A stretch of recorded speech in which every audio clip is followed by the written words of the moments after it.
আসসালামু আলাইকুম। আরও একটি অঙ্গনে চলে আসলাম। বলা হয়েছে একটি কাজ 2 জন পুরুষ অথবা 3 জন বালক সম্পন্ন করতে পারে, তবে 9 জন বালক কতজন পুরুষের সমান কাজ করতে পারে? চলুন আমরা ঝটপট অঙ্কটি করে ফেলি। তো বলা হয়েছে 3 জন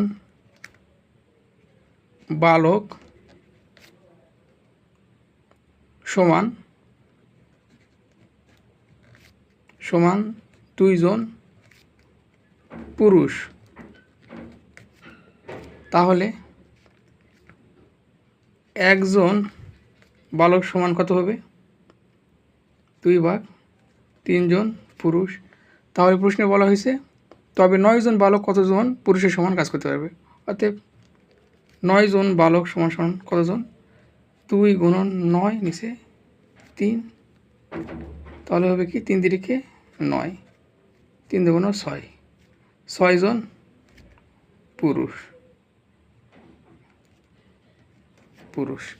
অতএব 9 জন বালক 6 জন পুরুষের সমান কাজ করতে পারবে। ধন্যবাদ, আপনারা বুঝতে পারছেন।